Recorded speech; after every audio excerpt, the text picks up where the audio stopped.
The Cold War did not end with a final battle. There was no decisive naval clash, no surrender at sea, no moment when rival fleets sighted one another across the horizon. Instead, it ended quietly. A flag came down, a nation dissolved, and the enemy the United States Navy had prepared to fight for nearly 50 years simply vanished.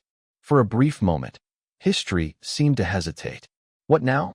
What was the purpose of vast carrier strike groups designed to halt a Soviet advance across oceans that would no longer carry Soviet fleets? Some argued the age of the supercarrier was over.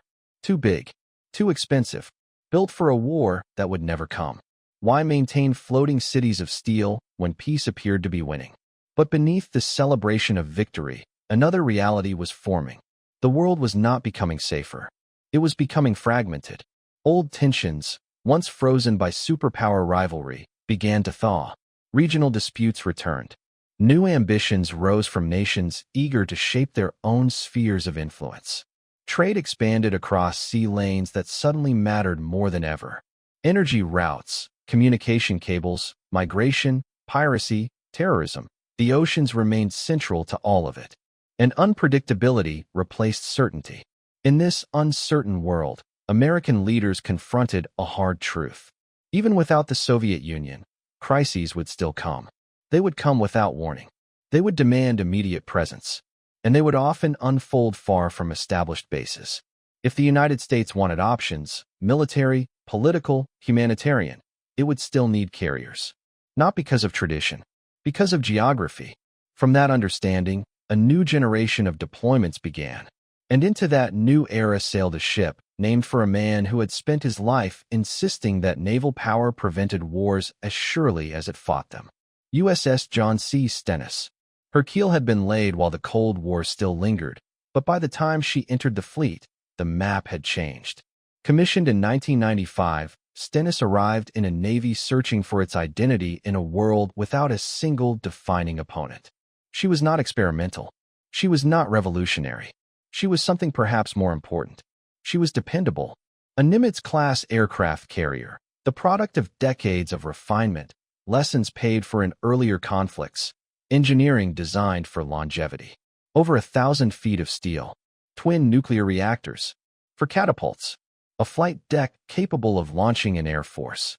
But the true measure of Stennis was not hardware. It was availability. She could go where needed, when needed, and remain for as long as required. In strategy rooms and briefing halls, that reliability translated into leverage. Because a carrier already on station changes conversations. Allies feel steadier. Adversaries grow cautious. Leaders gain time. And time, in crisis, is priceless. From her earliest sea trials, Stennis trained for this responsibility. The workups were relentless. Pilots practiced touch-and-go landings until movements became instinct. Deck crews learned choreography measured in inches, where a mistake could kill. Engineers monitored reactor performance with ritual precision. Every evolution carried urgency, not because war was declared, but because someday it might be. Carriers cannot be built overnight. Crews cannot be improvised. Readiness must exist before the emergency. Stennis absorbed that philosophy into her steel. Life aboard her quickly settled into a rhythm older than the ship itself. Reveille before dawn. Briefings over coffee. Jets positioned on catapults while the sun climbed from the sea. Below decks, thousands moved through passageways alive with machinery. Ventilation humming, electronics flickering, announcements echoing through metal corridors. Mail call. Maintenance cycles. Drills for fires that everyone hoped would never come. A carrier underway is a paradox. Crowded yet isolated. Routine, yet always one message away from transformation. At any moment, the ship might be ordered somewhere new. And everyone aboard knows it. The post-Cold War Navy soon discovered that absence of a superpower rival did not mean absence of demand. If anything, requests multiplied. Humanitarian disasters. Regional conflicts. Shows of force. Evacuations. Again and again, carriers became the first practical response. They did not require permission to land. They did not depend on local infrastructure. They arrived self-contained. For planners, that flexibility was irresistible. For sailors, it meant tempo. Deployments lengthened. Expectations rose. and Stennis began building a reputation. She was the carrier that would show up. Her air wing trained across the spectrum of modern warfare. Air superiority, precision strike, electronic warfare, surveillance. The goal was dominance, but also restraint. Because in the post-Cold War era, power had to be visible without always being used. A delicate balance. Too little presence invited challenge. Too much risked escalation. Carriers walked that line. Stennis learned to walk it well. As years passed, she grew from a new arrival into a familiar figure across the Pacific and beyond. Port visits forged relationships. Exercises strengthened alliances. Sailors who had once been recruits became leaders. The ship matured. So did her mission. She was no longer merely proof that the Navy remained strong after the Cold War. She was evidence that maritime power had entered a new phase, flexible, rapid, persistent, ready not just for wars of survival, but for the complex realities of influence. And then, in the early years of the new century, the illusion that history had slowed would shatter. Crisis would return with terrifying clarity. Distance would collapse. And the question would no longer be whether carriers were necessary. It would be how fast they could arrive. When that moment came, USS John C, Stennis would not hesitate. She had been preparing since the day she was commissioned. For a few years after the turn of the millennium, it was easy to believe the most dangerous chapters of naval history had already been written. The great fleets of the Cold War had stood down. Superpower confrontation had cooled. The carrier's role seemed to drift toward diplomacy, exercises, and reassurance. Stennis sailed those missions with quiet professionalism. Training, patrolling, showing the flag. Prepared, but rarely tested.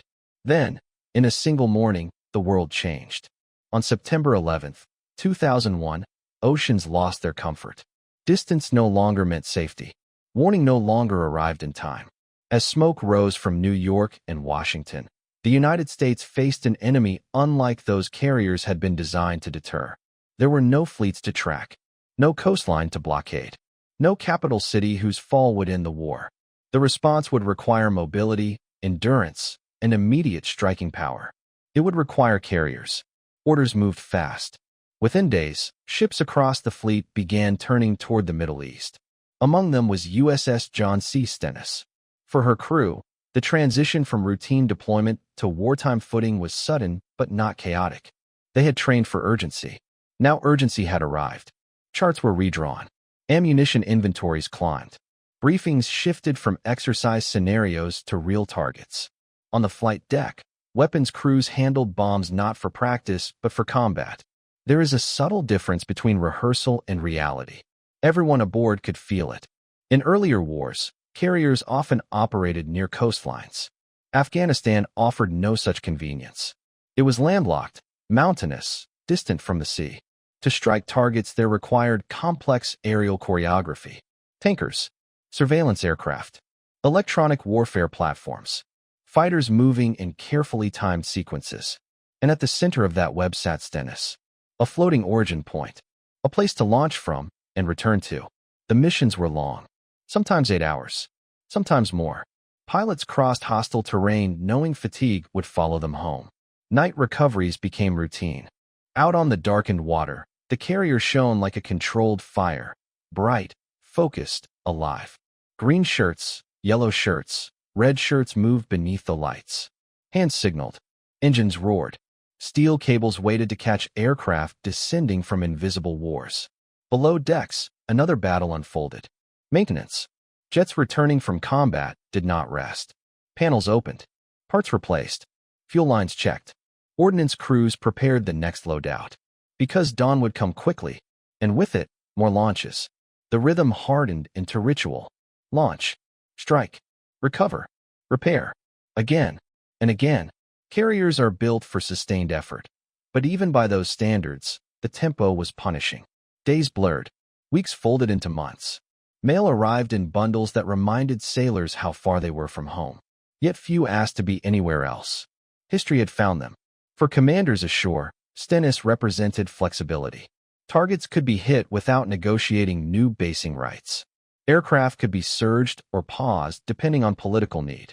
Power could be applied, then withdrawn, without leaving footprints. The carrier was sovereign territory, moving at the speed of strategy. Iraq soon joined Afghanistan in the expanding map of operations.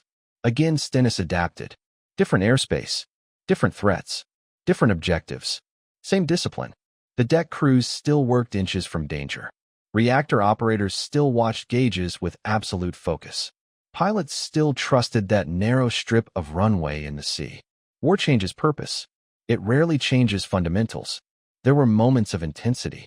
Intelligence reports warning of new risks. Regional tensions threatening wider conflict. Weather turning hostile just as aircraft approached minimum fuel. Through it all, Stennis remained what she had always promised to be. Present, reliable, ready. But something else was happening. A generation of sailors was being shaped by repetition under pressure. Young recruits became veterans faster than anyone expected. They learned the smell of jet exhaust at midnight, the feel of steel vibrating beneath arrested landings, the strange calm that comes from competence earned the hard way. Long after they would leave the Navy, these memories would remain. Back home, the wars sparked debate. Strategy, cost, duration. At sea, the arguments felt distant. The mission was immediate.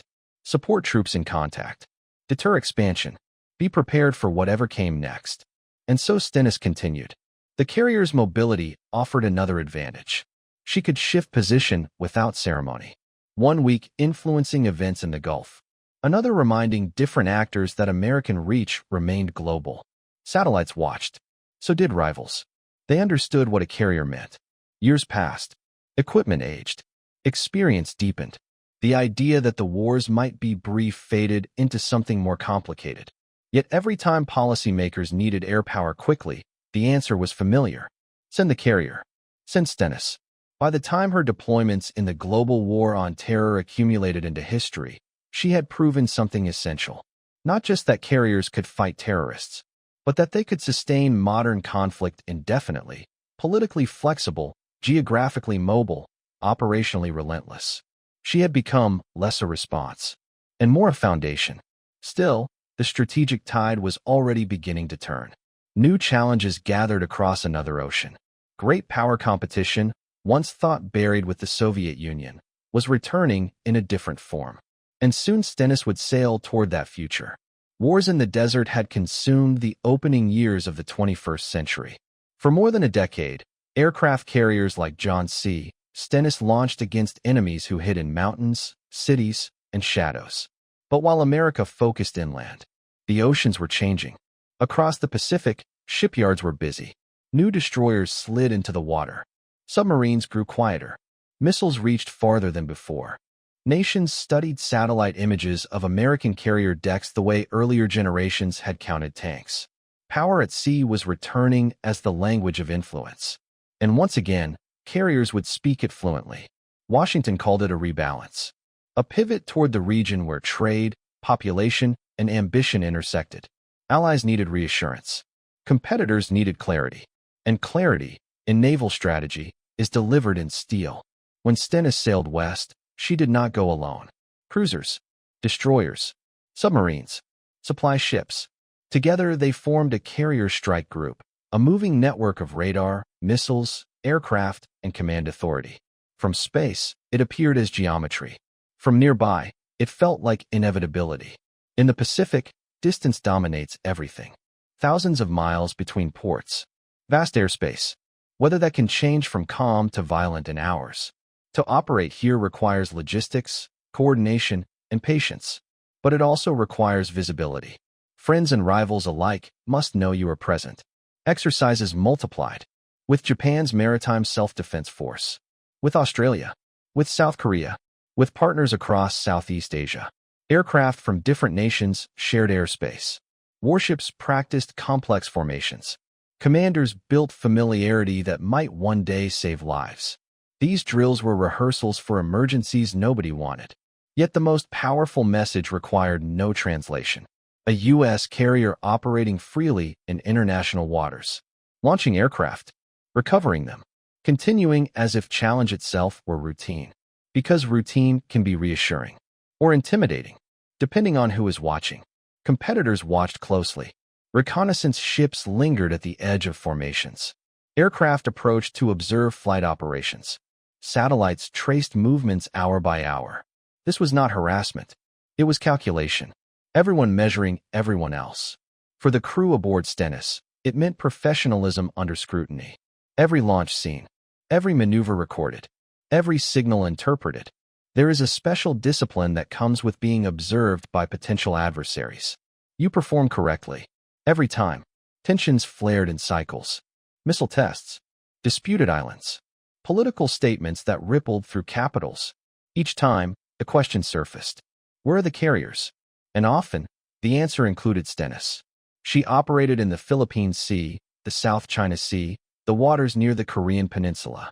Places where history, nationalism, and military modernization overlapped. Where a single mistake could echo worldwide. Her mission was not to provoke. It was to stabilize. To make clear that escalation would meet preparation. Aircraft launched in patterns that signaled readiness without aggression. Fighters flew patrols. Surveillance planes extended awareness. Helicopters stitched the group together.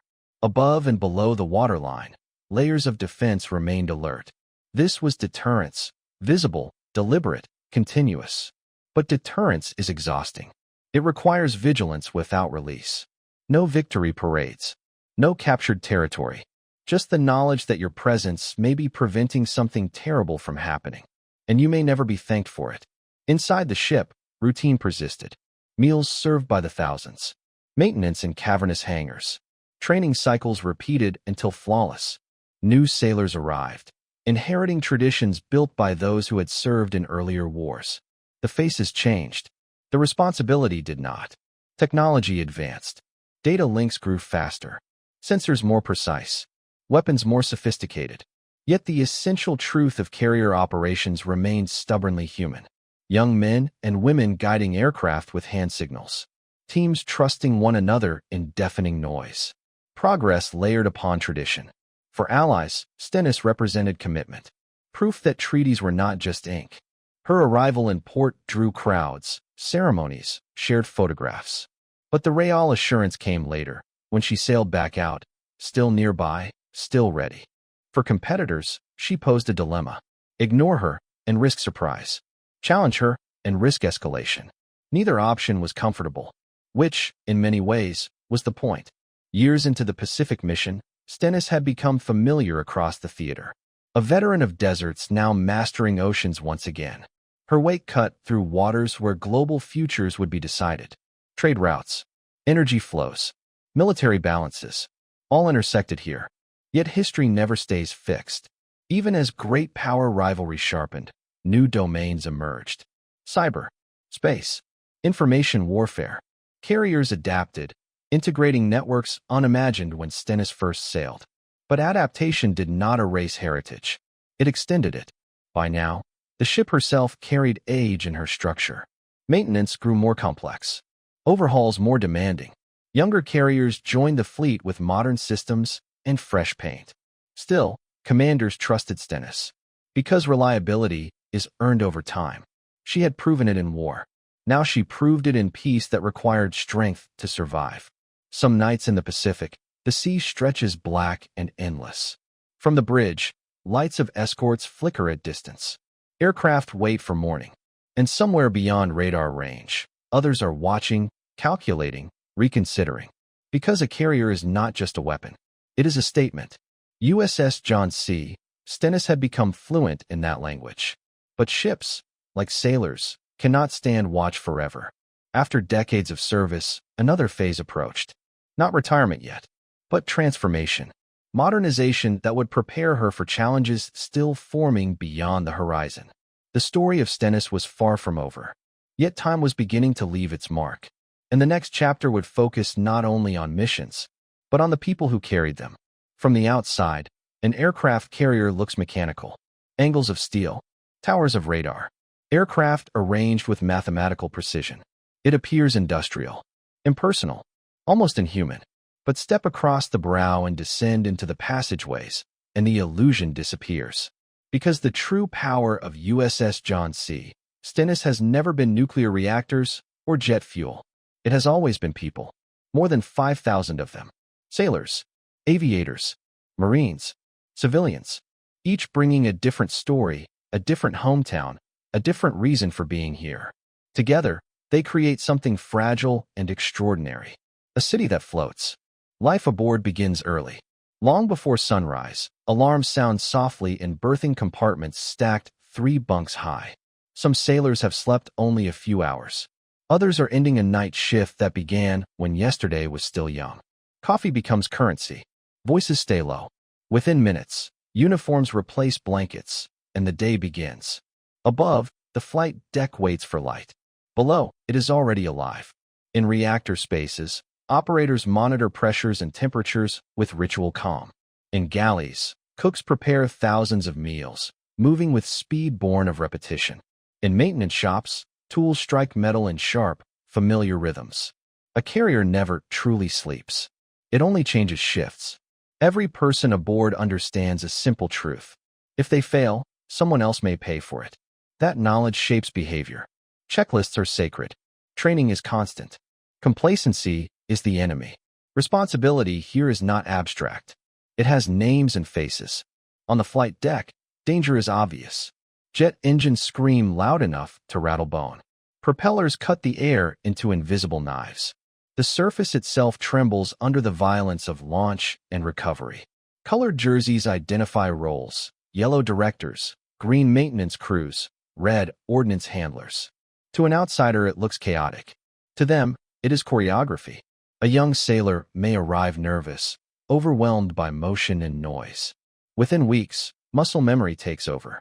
Signals become instinct. Trust forms between people who might have met only days earlier. Because hesitation can be fatal, and confidence, shared, keeps everyone alive. Below decks, the tension is quieter but no less real. Electricians trace miles of wiring. Damage control teams drill for floods, and fires they pray will never come. Medical staff prepare for injuries ranging from minor cuts to catastrophic emergencies. They train not because disaster is certain, but because surprise is. Time behaves strangely at sea. Days stretch during long watches. Weeks vanish when mail finally arrives. Sailors track life back home through photographs taped inside lockers. Emails read during rare, quiet moments. The sound of familiar voices compressed by distance. Birthdays pass. Anniversaries wait.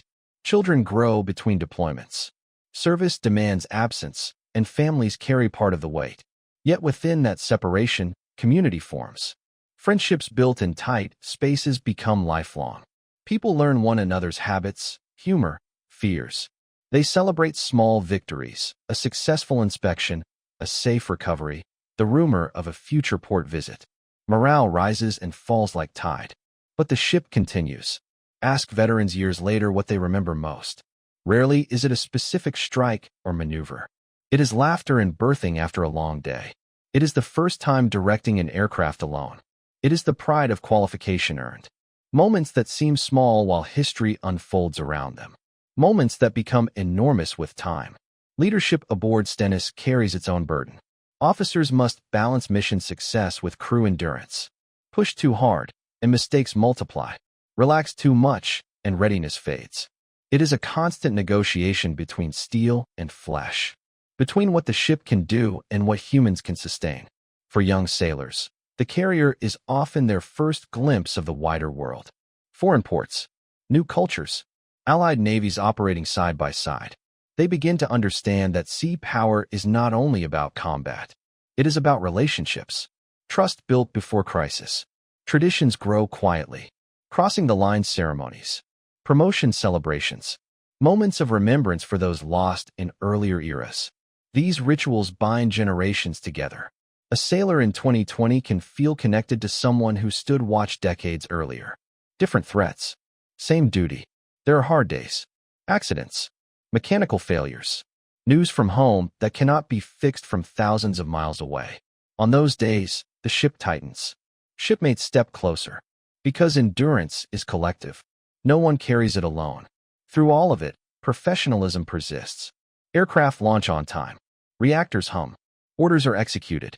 The world outside may see only capability. Inside, they know the cost. Over years of deployments, Stennis becomes more than assignment. She becomes reference point. Sailors measure other commands against her standards. They carry lessons learned here across the fleet.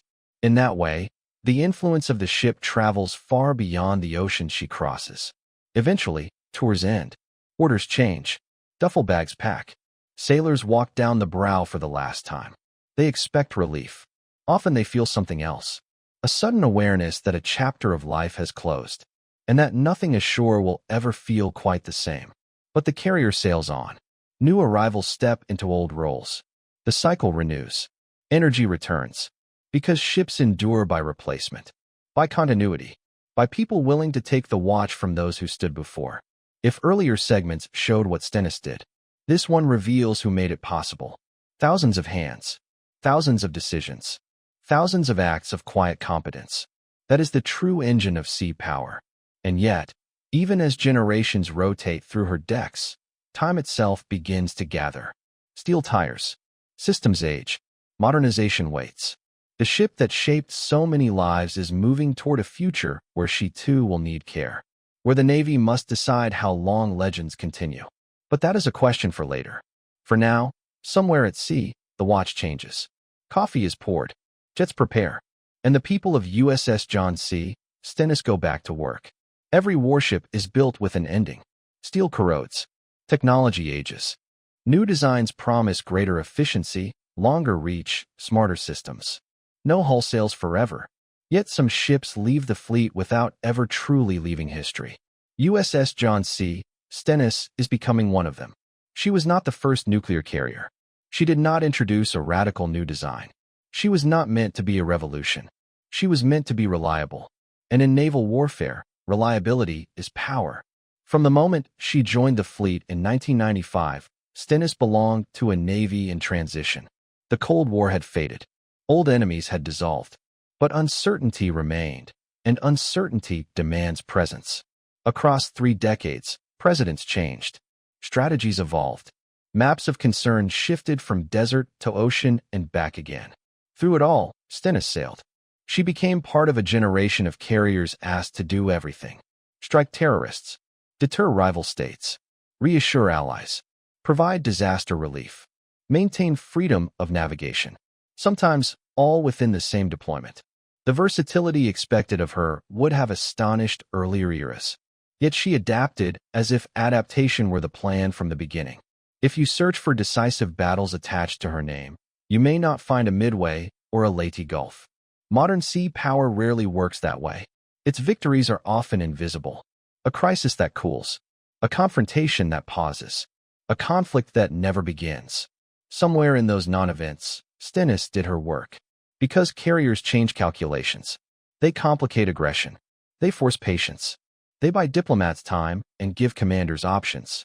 In meeting rooms across the world, her position on the map often mattered as much as any speech. For the sailors who served aboard her, legacy is more personal. It lives in qualifications earned under pressure, in friendships formed on midnight watches, in the memory of first launches and last recoveries. Ask them years later, and they may struggle to explain it. How can a ship be exhausting, frustrating, deafening, and still be loved? But they understand, because they built part of themselves inside her passageways. Thousands have crossed her decks. Teenagers who became chiefs. Pilots who became commanders. Young officers who would later guide fleets. They carried Stennis with them. Her standards. Her habits. Her insistence on readiness. In this way, her influence multiplied far beyond her hull. Time, however, moves in only one direction. New carriers now enter service with digital architecture, electromagnetic systems, and technologies once unimaginable. They are faster in data, broader in integration. They represent the future. But futures are not created in isolation. They inherit confidence from ships that prove the method works. Ships like Stennis. Maintenance periods grew longer. Upgrades more ambitious. Discussions began, quiet at first, about how much longer she would sail. It is the inevitable conversation for every vessel. Not cruel, simply real. Yet even as planners debated timelines, the ship continued to deploy. Because capability does not disappear just because retirement is discussed. As long as her reactors produced power, she remained a factor in global strategy. And everyone knew it. Somewhere tonight, perhaps far from headlines, a carrier patrols waters where tensions simmer. Aircraft rest on deck. Radar sweeps the dark. Sailors stand watch in red-lit compartments. Whether it is Stennis or another hull, the routine feels familiar, because she helped define it. This may be her greatest achievement. Not a single dramatic moment, but a template, a way of operating that younger ships accept as normal. Be ready. Arrive early. Stay as long as required. Eventually, Stennis will leave active service. Ceremonies will mark the occasion. Speeches will honor the past. Colors will be retired. But ships are not remembered only when they stop sailing. They are remembered every time a procedure they perfected is repeated. Every time a crew trusts its training. Every time presence prevents panic. In museums and reunions, veterans will tell stories. About heat on the flight deck. About endless Pacific horizons. About the strange comfort of machinery humming beneath their feet. They will laugh. They will shake their heads.